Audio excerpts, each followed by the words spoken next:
오늘은 이제 선을 넘는 그리스도인이라는 제목으로 하나님 말씀을 증거하도록 하겠습니다. 제가 청소년 사역을 계속 하고 있잖아요. 청소년 사역을 하다 보니까 제일 많이 받는 질문 중에 하나가 그거 어떻게 하냐는 거예요. 청소년 사역. 왜냐하면 여러분들이 아시는 바와 같이 여러분들의 존재를 잘 아시죠. 여러분들이 참 좀 특별한 존재들이잖아요. 그러다 보니까 이게 주변에서는 청소년 사역하는 게 쉽지 않다라는 얘기를 되게 많이 해요. 왜냐하면 저는 이제 특별히 위기 청소년들 사역도 조금 했었고 뭐 여러 가지 사역들을 감당하면서 많은 것들을 베풀긴 베푸는데 때로 배신을 느낄 때가 굉장히 많습니다. 그리고 저는 지금 아직 결혼을 이제 안 해서 혼자 살고 있기 때문에 집 나온 친구들이 저희 집에 그렇게 많이 와요. 예. 집 나오시면 저희 집에 오시기 바랍니다. 예, 연락 주세요. 예, 제가 잡으러 갈게요. 네. 집은 가급적 나오지 마시고요. 집 나오면 개고생합니다. 여하튼 이런 일들을 주변에서 제 삶을 좀 보면서 그거 어떻게 하냐는 거예요. 저도 최근에, 그러니까 어제도 사실 누군가 저한테 그 질문을 해가지고 제 오래된 친구, 여자친구가 그 질문을 해가지고 그 질문을 한 번 더 생각해 보게 됐어요. 그게 내가 왜 하고 있지? 생각을 해보면 이게 밑 빠진 독에 물 붓는 사역처럼 보이는 게 사실 청소년 사역이거든요. 아무리 쏟아도 반응이 올까 말까. 네. 올까 말까 하는 진짜 그런 어려운 사역인데 내가 진짜 왜 하고 있지? 저는요, 그 질문이 올 때마다 명확하게 이제 답변하는 내용이 있습니다. 빚진 마음이 있었어. 어떤 빚진 마음이냐? 저에게 성경을 보여줬던 사람들이 있거든요. 삶으로. 저 같은 경우에는 그 인물 하면 딱 바로 떠오르는 사람이 누구냐면 목사님 중에 한 분. 정진일 목사님이라고 제가 그 유튜브 제 채널에 보면 5월 15일 그 주간에 이제 제가 스승의 날 찾아갔던 그 은사님이 한 분 계세요. 그분이 목사님인데 그분이 어떤 분이셨냐면 저에게 진짜 성경을 많이 보여주셨던 분. 제가 외롭고 힘들 때 유일하게 나에게 찾아와서 아무 조건 없이 나에게 사랑을 베풀어 줬던 분. 사실 성경은 잘 알고 있는데도 교회는 다니고 있는데도 이게 성경이 진짜일까라는 의심이 들었던 이유가 뭐냐면 저는 사람을 보면서 의심을 많이 했거든요. 왜냐하면 이게 사랑을 얘기하고 있는데 성경이 사랑을 얘기하고 있는데 사람들을 보면 사랑이 없어. 그러니까 이게 교회가 이게 맞나? 라는 의문을 가지고 있는데 한켠에서 그 사랑을 실제로 보여주시는 분들이 있었어요, 제 삶에. 그래서 제가 이제 그 중학교 때 여러분들이 잘 아는 그 예화 있잖아요. 제가 중학교 때 무면허 운전도 하고 중학교 때 배달도 했었어요. UNI 피자 치킨이라고. 지금도 사장님 건강하신지 모르겠는데 피자랑 치킨 집이 그때 싫어가지고 나와서 생활하고 있었을 때였어요. 그때요 사람들은요 다 저를 등지고 이렇게 저를 미워하고 제가 자꾸 나쁜 짓만 하니까 저를 아예 이제 등지고 살아가는 경우들이 많이 있었거든요. 그리고 저랑 놀던 친구들 외에는 거의 뭐 소통하거나 이런 적이 없었어요. 심지어 우리 부모님마저도 저랑 이렇게 관계가 많이 틀어졌고 묵묵히 뒤에서 이제 기도하셨던 게 우리 어머니. 하여간 그런 상황이었는데 내가 어떠함에 따라서 나를 대하지 않고 내가 부족하고 내가 맨날 죄만 짓고 맨날 똑같은 일들을 반복하는 상황임에도 불구하고 똑같이 나한테 찾아와서 사랑을 베풀어 주셨던 분이 그분이거든요. 그 목사님. 하루는 제가 그 무면허 운전했을 때도요. 그 목사님이 난리를 쳤었어요. 그러니까 제가 담임 목사님한테 걸렸거든요. 교회차 운전하다가. 이게 영혼들이 너무 지쳐 보여가지고 영혼들 드라이브를 시켜주고 싶어서 이게 청소년인 제가 중학교 3학년인 제가 교회 차를 이렇게 딱 세볐어요. 그래가지고 선을 넘었죠.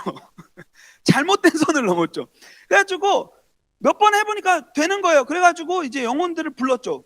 이게 여러분들 같이 이렇게 지쳐있는 영혼들을 나와라.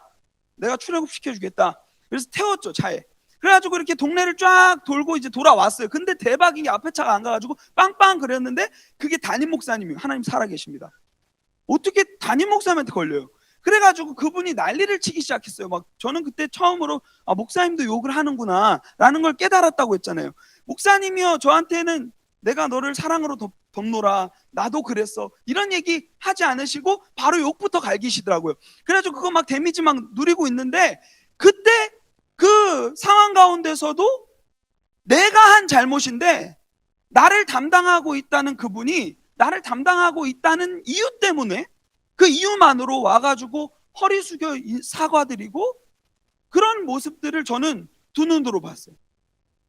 그러면서 제 문제들을 해결하기 위해서 그분이 앞장서서 굳이 하지 않아도 되는 부분까지도 다 케어하면서 섬세하게 일을 처리하는 모습을 봤어요. 더 대단한 건요, 이분이 진짜, 제가 그 뒤로 운전을 끊었어요. 고등학교 1학년이었던 걸로 기억해요. 그 뒤로도요, 이분이 어떤 방법을 사용하시냐면요, 일반적으로 내가 이렇게 했으니까 너 이제 그만해, 이렇게 하면 제 안에서 또 다른 이 반항심이 많이 생겼을 것 같아요. 제가 진짜 나쁜 사람이거든요.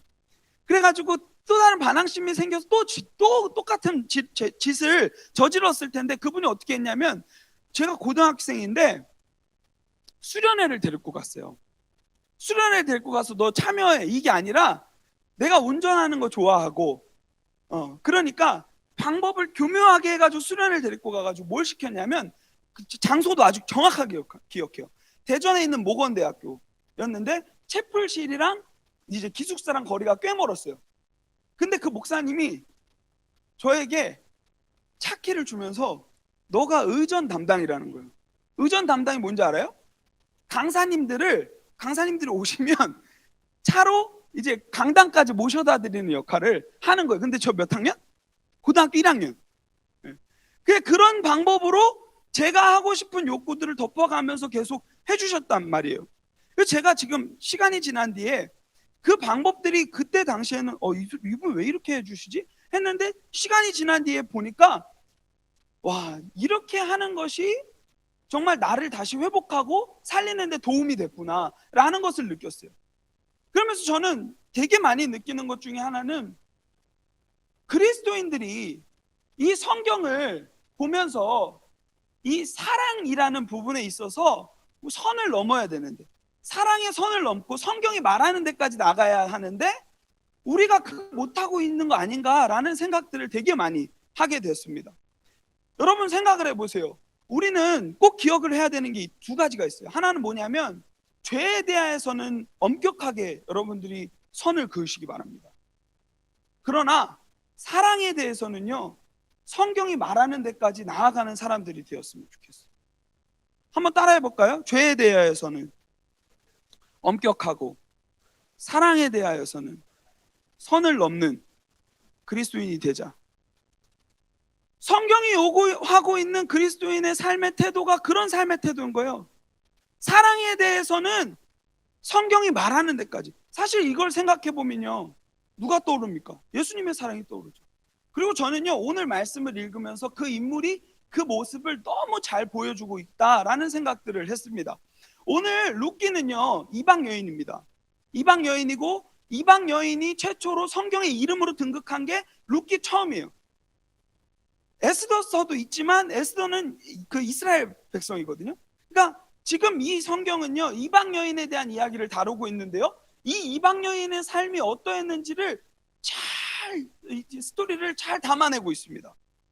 그 사람이 어떤 사람이었는지를 이 말씀 가운데서 좀 발견하고, 우리가 이 사람을 통하여서 배워야 하는 이 선을 넘는 그 삶이 무엇인가에 대한 것들을 좀 캐치하는 시간들이 되었으면 좋겠습니다. 자, 룻기 1장을 한번 초반부터 좀 봤으면 좋겠는데요. 1장 1절입니다. 사사들이 치리하던 때에, 여러분 사사들이 치리하던 때가 이 지금 성경의 이 배경이 되는 거예요. 기록된 당시랑은 좀 다릅니다. 성경의 배경은요, 사사들이 치리하고 있던 때입니다. 근데 사사들이 치리하던 때가 상황이 좋았을까요? 안 좋았을까요? 정치적인 혼란의 시기죠. 왜냐하면 여러분들 보시면 한 장만 앞으로 딱 넘겨보면 사사기 21장이 나와요. 거기에 21장 마지막 25절에 뭐라고 얘기하냐면, 그때 이스라엘의 왕이 없으므로 사람들이 각각 자기 소견에 옳은 대로 행하였다. 자기 지멋대로 다 살았던 시기였다는 거예요. 왕이 없었어요. 그러면 하나님이 우리 왕이시고 하나님이 우리를 통치하시고 우리와 함께 하신다는 생각을 늘 가지고 살아야 하는데 사람들이 그러지 않죠. 자기가 하고 싶은 대로 원하는 대로 죄 다 지어가면서 정말 죄도 창조적으로 지어가면서 살아가는 게 그 당시의 상황이었어요.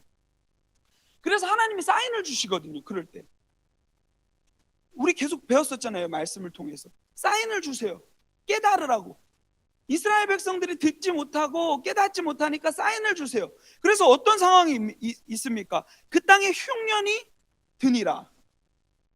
사실요 되게 재밌는 게 있어요. 여기는 유대 베들레헴이라고 돼 있죠. 여기 베들레헴이라는 뜻이 무슨 뜻인지 알아요, 여러분? 베트, 집, 레헴, 빵. 뭐예요? 빵집이에요. 근데 지금 상황이 어떤 상황이에요? 그 유대 땅 베들레헴에 빵집이라는 이름을 가지고 있는 그 가게, 그 집이 빵이 없는 거예요. 이상하잖아요. 하나님 분명히 가나안 땅에 축복을 계속해서 주시겠다고 말씀하셨는데 지금 그 젖과 꿀이 흐르는 그 땅에 지금 빵이 말라버리고 꿀이 말라버린 그런 상황이라는 것을 지금 보여주고 있는 거죠. 이것은 뭡니까? 하나님이 분명히 우리 백성들에게 해주고 싶은 메시지가 있다는 거예요. 근데 사람들이 어떻게 하냐면요, 여기서 이제 등장인물이 나오죠. 한 사람이 그의 아내와 두 아들을 데리고 모압 지방으로 갔다. 이 모압은요 이방 땅입니다. 어떻게 왜 갔냐면 모압 드림을 꿈꾸면서 간 거예요. 그러니까 우리나라가 지금 어려우니까, 전국적으로 지금 어려우니까 살 길을 찾아가지고 풍족한 상황 가운데서 그 짐 다 싸들고 이방 땅으로 갔다고. 하나님이 약속한 그 땅을 버리고 이방 땅으로 갔다는 거예요. 왜 풍족했냐? 그 증거가 어디 있냐면 1장 21절인가 나와요. 내가 풍족하게 나갔더니, 여기 나오죠. 풍족한 상황에서 나왔어요. 근데 지금 상황이 어떤 상황이냐면 비어 돌아오게 됐다고 이제 1장 21절에 나오지 않습니까?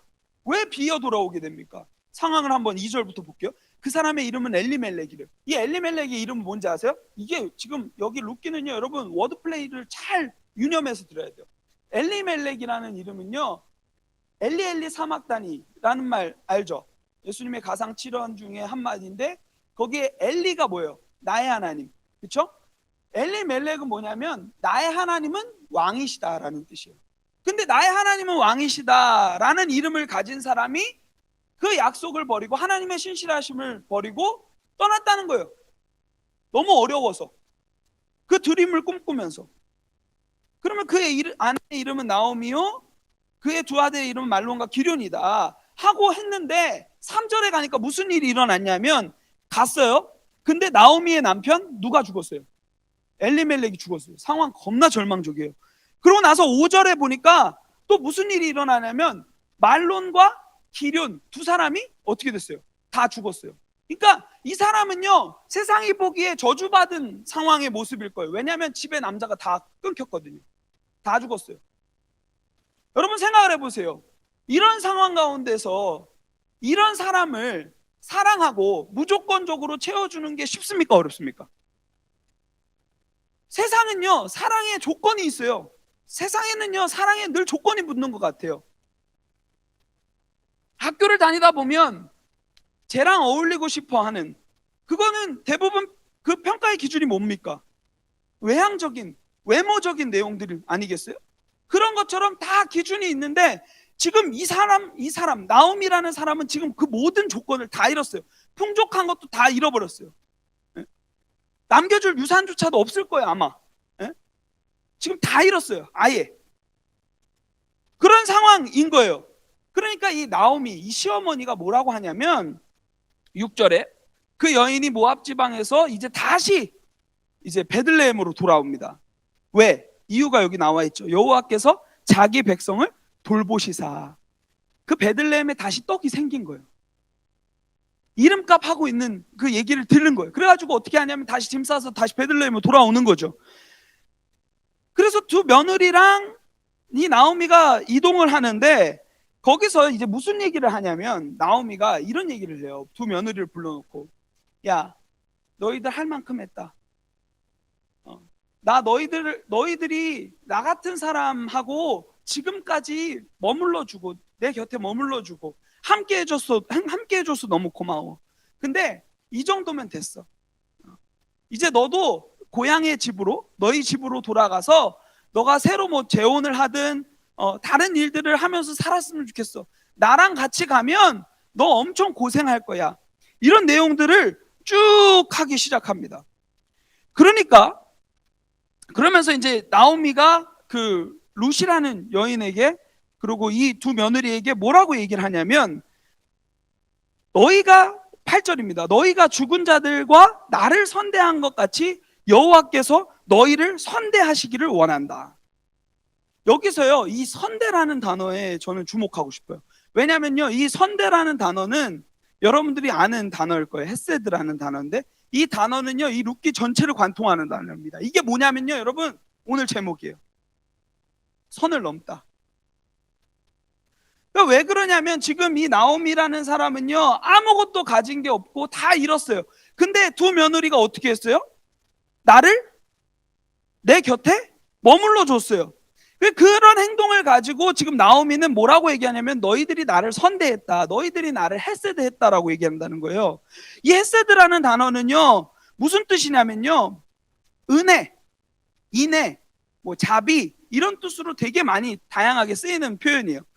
근데 오늘 여기서는 무엇을 나타내 보이냐면, 하나님께서 자기 백성을 사랑하시는 그런 다함 없는 그런 사랑을 얘기해 주고 있는 거죠. 포기도 실패도 없는 그 사랑을 너가 나에게 보여줬다라는 것을 얘기해 주고 있는 거예요. 이것을 조금만 더 쉽게 얘기하면, 선을 넘는 그리스도인, 선을 넘는 거예요. 예를 들면 세상에서는 사랑이라고 얘기하면, 제가 나에게 이만큼을 주면 나도 이만큼을 줘야 돼, 이것을 사랑이라고 세상이 정해놨다면, 서로 사랑하라고 세상은 얘기하잖아요. 똑같이 우리처럼 서로 사랑하라고 얘기하고 있잖아요. 요 선을 우리는 지키기도 빠듯한데, 이 사람은 어떻게 한 거냐면 그 선을 넘어서 사랑한 거예요. 의무는 100이에요. 사랑에 대한 의무는 100인데 그것을 넘어서 이 사람은요 130, 200을 사랑하는 거죠. 여러분, 이 선을 넘는 사랑을 보여주신 분이 누구세요? 예수님 아니에요? 저는 이 말씀을 읽는데요, 누가복음 15장이 계속 떠올라요. 우리는 이미 이 나오미가 누렸던 이 선대함을 우리는 이미 경험한 자들이에요. 여러분이 자격 있어서 우리 주님이 여러분들 사랑하셨나요? 자격 없었어요. 누가복음 15장 세 번째 이야기에 나오는 게 탕자의 이야기잖아요. 거기에 보면요, 우리가 둘째 아들이라고 생각했을 때 거기에 보면요, 우리 자격 진짜 없어요. 출발부터가 틀렸어요. 아버지는 내 인생이 필요 없으니까 나한테 돈만 주고 비켜주세요. 내 인생에서 제발 좀 사라져 주세요. 내 인생에 관여 좀 하지 마세요. 그렇게 선언하지 않습니까? 그래서 바보같이 아버지가 돈을 내어줘요.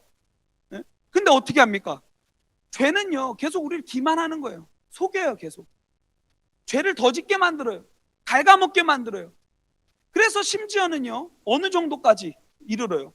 돼지가 먹는 돼지 밥까지도 주는 사람이 없는 그런 정말 궁핍한 가운데 놓여지게 되는 거죠. 근데 그때예요. 무슨 생각이 드냐면, 우리 집에는 먹을 것도 많고 종들도 많은데 나 집으로 돌아가야겠다 하는 생각이 들죠. 돌아오죠. 오늘 앞에 있는 내용하고 참 비슷한 부분이 많은 것 같아요. 그래서 돌아옵니다. 근데 어떻게 합니까? 저는 여기서 정말 감동되는 말씀이 뭐냐면, 아버지가 본즉 거리가 먼데도요, 그 아버지가 어떻게 합니까? 자격 없는 우리를 위해서 달려와 주시는 거예요. 선을 넘었죠. 그렇지 않아요? 아이가 저기서 오고 있으면 그냥 기다리면 되잖아요. 근데 그 사랑으로 굳이 보여주시는 거예요. 선을 넘는 거예요. 달려오시는 거예요. 그 당시에는 아버지는 뛰지 않았습니다. 가부장적 사회였기 때문에 아버지는 뛰지 않았어요. 뒷짐지고, 오늘날로 하면 이 양반, 그렇게 하면서 돌아다녔다고요. 근데요, 그 아버지가 뛰는 거예요. 왜요? 사랑이 감당하지 못할 정도로 나를 강권하기 때문에. 여러분, 성경은요 계속해서 우리에게 보여주고 있는 게 그 사랑의 선을 넘게 하는 거예요. 세상에서는 서로 사랑이라는 그 기준만 지켜도 너는 사랑하는 사람이야 얘기하고 있지만, 성경이 얘기하는 사랑은요 그 선을 넘었어요. 뭐까지 얘기합니까? 원수를 사랑하라. 저 사람이 오리를 같이 가자고 하면 몇 리를 같이 가래요? 10리를 같이 가래요. 왼뺨을 맞으면요 뭐를 대래요? 그 사람 왼뺨을 우린 죽여요. 진짜 아작내죠. 내가 맞았으니까. 근데 어떻게 합니까? 이 그리스도인들의 사랑은 달라야 된다는 것을 지금 보여주고 있는 거예요. 이 사람이 이렇게 할 수 있었던 이유, 룻은요 나오미한테 뭐가 떨어질까 봐 그것을 기대하고 그렇게 했을까요? 전혀 아닙니다. 뭐 때문에 그것을 했냐면, 우리가 읽은 말씀으로 이제 넘어옵니다.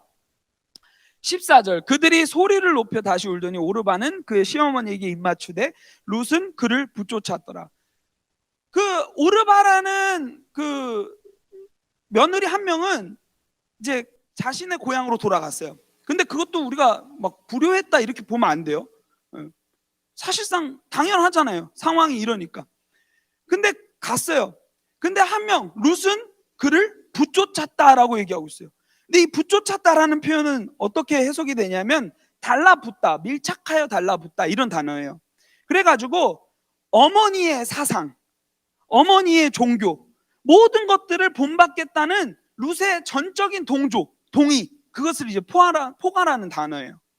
그러니까 그렇게 이제 룻이 나오미를 따른 거죠. 그 아무것도 없는 인생을. 그러면서 나오미가 또 이르되 보라 네 동서는 가지 않았냐, 너도 다시 따라가라, 이렇게 15절에 얘기합니다. 근데 16절에 뭐라고 얘기합니까? 룻이 이르되 내게 어머니를 떠나라고 나에게 얘기하지 말라는 거예요. 어머니께서 가시는, 여기 라임 진짜 쩔어요. 어머니께서 가시는 곳에 나도 가고 뭐 이러면서 라임이 진짜 기가 막혀요. 어머니께서 머무시는 곳에 나도 머물겠나이다. 그러면서 막 갑자기 랩을 하기 시작하는 거죠. 근데 여기서 이 머무신다는 표현이 뭐냐면, 이 사람은요 어머니가 머무시는 곳 할 때 이 머무신다는 표현이 임시적으로 머문다 이런 표현이에요. 그러니까 어머니가 임시적으로 거처가 없이 떠돌아다녀도 나는 어머니 곁에 머물겠다라는 것을 지금 얘기하고 있는 거예요. 얼마나 멋있습니까?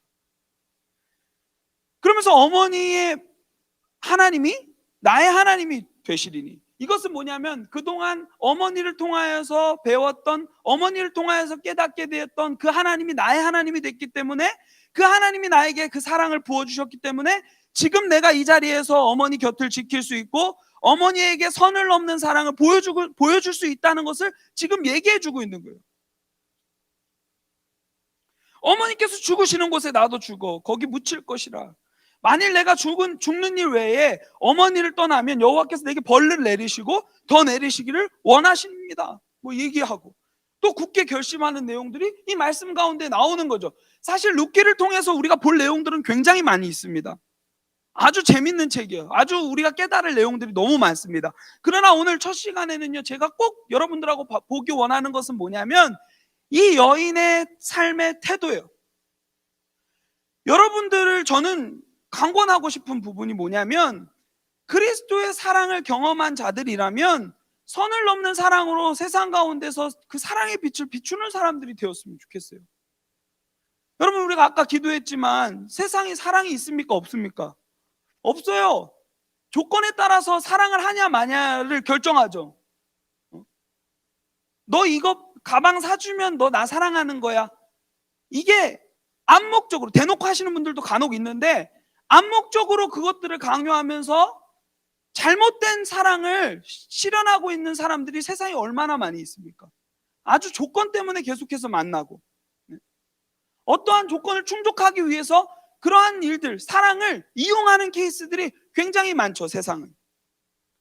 근데 여기서 그 찐 사랑을 보여주는 거예요, 룻은. 하나님이 함께 하시는 이 인생을 보니까 나도 이 인생에 동의하고 나도 이 인생을 누리고 싶다라는 결심이 생깁니다. 거기에는요 상황과 환경이 눈에 들어오지 않는 거예요. 이 어머니가 돈이 있건 없건 들어오지가 않는 거예요.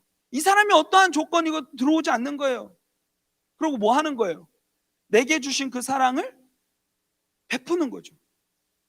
그리고 성경이 말하는 데까지 사랑하며 나가는 거예요.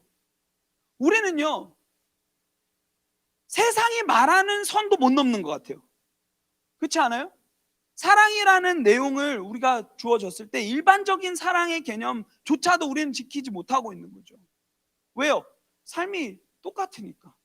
세상 사람들하고. 그러니까 선을 넘는 그리스도인들이, 이런 룻과 같은 여인들이 이 세상 가운데 그렇게 많이 보이지 않는 이유가 아닐까 생각해 보게 되는 거예요. 저에게 청소년 사역을 왜 하냐 물어본다면, 저는 그 사랑을 받았거든요. 그 사랑의 빚진 자거든요. 예수님이요, 저 같은 사람을 받아주셨거든요. 예수님이요, 저같이 진짜 형편없고 아무것도 가진 것 없고 맨날 죄만 짓고 사고만 치고 맨날 주님을 등지고 있는 사람인 저를 받아주셨거든요. 그러니까 그 사랑이 저에게 부어지기 시작하니까 넘쳐나는 거예요. 우리 찬양으로 고백했잖아요. 넘쳐나네, 넘쳐나네. 그래서 넘쳐나면 결과가 어떻게 됩니까? 흐르는 거죠. 넘쳐서 흐르는 거예요. 그래서 세상에 사랑이 없는 그곳에 내 안에 넘친 이 사랑이 흘러가는 거죠. 그래서 세상 사람들은 뭘 합니까? 한 번도 경험해 보지 못한 사랑을 그리스도인들을 통하여서 경험하게 되는 그런 놀라운 역사들을 경험하는 거죠. 우리 그리스도인들이요, 회개해야 돼요. 뭘 회개해야 되냐면요, 일단 하나님이 이 안에 없는 모습들을 회개해야 돼요. 그러니까 자꾸 윤리적으로만 들리는 거예요. 착한 일 하자. 네. 갑자기 교장 선생님 됐어요. 누가 들어가지고. 네. 여러분, 진짜 이 성경이 말하는 데까지 우리가 나아가는 사람들이 되었으면 좋겠습니다. 성경이 우리를 계속해서 이 룻을 통하여서, 이 룻의 인생을 통하여서 보여주고자 하는 것, 아무 조건 없이 우리를 사랑하신 하나님, 우리를 사랑하신 예수님, 그 모습을 룻이라는 한 인물, 이 주연 배우를 사용하셔서 지금 우리에게 보여주고 계신 거예요. 이제 이 자리에 누가 들어가야 되냐면 우리가 들어가야 돼요. 우리가 이 자리에 들어가야 돼요. 하나님은요, 이 사랑을 원하세요. 선을 넘는 사랑. 세상에서는 100이라는 의무를 다하면 잘했다 박수 쳐주지만요, 하나님은요, 그것을 넘는 인애를 원하세요. 인자를 원하세요. 헤세드를 원하세요. 그게 어디에 나와 있는지 아세요? 미가서 6장 8절에 나와 있어요. 제가 읽어드릴게요. 사람아, 주께서 선한 것이 무엇임을 내게 보이셨나니 여호와께서 내게 구하시는 것은 오직 정의를 행하며 인자를 사랑하며 겸손하게 내 하나님과 함께 행하는 것이 아니냐. 여기 인자라는 단어가요, 예수님을 표현하는 사람의 아들, 그 표현이 아닙니다. 여기에서 인자가 헤세드예요. 이 말씀의 내용은 뭔지 아세요? 여러분 나중에 한번 풀어드릴 기회가 있으면 참 좋은데, 미가서 6장 6절부터 8절까지의 내용은 뭐냐면, 사람들이 하나님 비유 맞추려고 해요. 왜냐하면 어려운 일들이 자꾸 일어나고 하나님이 우리를 이제 사랑하시는 것 같지 않은 그런 느낌들이 막 드니까, 하나님을 이제 뭔가 이렇게 비유 맞춰가지고 마음을 다시 돌이키려고 이제 알량한 방법들을 이제 굴리는 거죠. 그래가지고 무슨 생각을 하냐면, 내가 무엇을 가지고 여호와 앞에 나아가며 높으신 하나님께 경배할까? 이런 질문을 던지기 시작해요. 하나님은 내가 번제물로 1년 된 송아지를 가지고 그 앞에 나아가면 좋아하실까? 이런 고민을 하는 거예요. 그러니까 이 말은 뭐냐면, 이 예배 시간만큼은 와가지고 하나님이 기뻐하시는 예배를 딱 여기서 제대로 드려드리는 거예요. 1년 된 송아지는요, 이 제사 규례에 딱 맞는 조건이거든요. 그러니까 하나님이 요거 좋아하실까? 이런 기분으로 이제 나가는 거죠. 우리 엄마 아빠 요거 해주면 좀 또 이렇게 넘어오실까? 이런 느낌으로 지금 하고 있는 거죠. 그러면서 또 무슨 얘기하냐면, 여호와께서 천천의 수량이나 만만의 강물과 같은 기름을 기뻐하실까? 이 말은 뭐냐면, 하나님 헌금 많이 하면 좋아하시나? 천천의 순양, 만만의 강물과 같은 기름을 가지고 갖다 바치면 하나님이 다시 돌아오실까?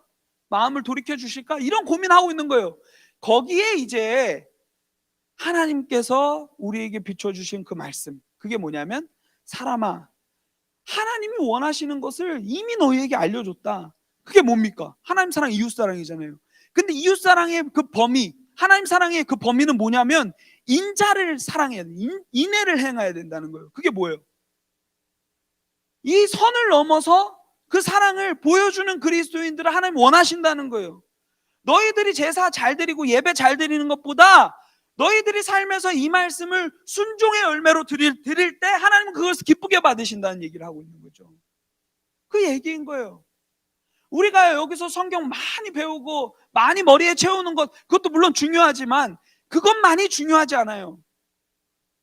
그것은요, 우리에게 숙제로 다가와요. 저는 신학교 다니면서 제일 무서웠던 게 뭐냐면 배우면 배울수록 무서운 거예요. 왜? 내가 살아내야 되니까. 단순히 머리로만 채우려면요, 신학교 공부를 그냥 채우기만 했을 거예요. 근데 저는요, 하나하나 배움을 하면 할수록 너무 무서운 거예요. 이것도 어떻게 살아내? 우리가 이런 좀 고민을 하면서 나아갔으면 좋겠어요. 오늘 말씀이 여러분들을 사랑으로 강권하고 있어요. 세상에 사랑이 없는 이런 상황 가운데 사실요, 거리두기 이미 우리 잘하고 있었어요. 정서적 거리두기를 얼마나 잘했는지 몰라요. 너무 탁월하게 했어요. 이미 문화가 그걸 보여주고 있잖아요. 혼밥 이런 문화들이 다 보여주고 있잖아요. 끼리끼리 문화 얼마나 거리두기 잘 됐습니까? 이게 코로나 때문에 그렇게 된 게 아니, 코로나 때문에 드러난 거지. 그리고 그것을 통해서 우리가 나름대로 지금 방역을 지켜가는 그 방법으로 나온 거지, 이미 우리는 삶 속에서 거리두며 살았어요. 그때 어떻게 하는 거예요? 그리스도인들은 달라지는 거예요. 자존심 굽히고 들어가는 거예요. 내가 얘한테 이렇게 다가가면 너무 찌질해 보이진 않을까? 아버지가 자녀를 향해서 달려올 때는요, 뭐 최면, 뭐 자존심 이런 게 어디 있습니까? 저 아들이 죽었다가 돌아온 것만으로도 달려가는 거예요. 그러면서 뭐 합니까? 들어와서 그냥 받아주기만 해도 돼요. 근데 어디 또 여기서 하나님이 선을 넘는 걸 보여주시는 거예요. 어떻게 합니까? 살찐 송아지를 잡아다가 마을잔치 하자. 요즘 같았으면요, 이렇게 죄짓고 돌아온 자녀들이 왔을 때 빠따 준비하고 있었을 거예요. 오기만 하면 이제 바로 그냥 아작 내려고. 근데 예수님 어떤 분이세요? 선을 넘는, 계속. 그리고 마을 사람들은 얼마나, 그 마을 사람들한테 얼마나 부끄럽겠어요. 근데 어떻게 합니까? 마을 사람들 다 불러다가 잔치를 하는 거예요. 내 아들이 죽었다가 살았습니다. 죄로 죽었다가 이제는 다시 살았습니다 하는 그러한 고백으로 잔치도 열어주는 거예요. 그리고 어떻게 합니까? 우리가 잃어버렸던 모든 것들을 회복시켜 주시죠. 돈 가지고 가서 다 탕진한 것 다 회복시켜 주시는 거예요. 오늘 이 말씀에도 그런 내용들이 나와요. 다음 주에 이제 다루게 될 텐데 그 내용들이 나와요. 이 헤세드라는 단어 꼭 기억하세요. 자신은요, 나옴이라는 시어머니한테 헤세드를 베풀었을 뿐인데 하나님은요, 그걸 기가 막히게 사용하시고 그 사람을 어떻게 사용하시는지에 대한 부분들을 이 말씀은 묻기는 담아내고 있어요. 궁금하시다면 먼저 읽어보셔도 좋고요, 다음 주에 예배 자리에 나와서 함께 하나님의 말씀들을 누리셨으면 좋겠습니다.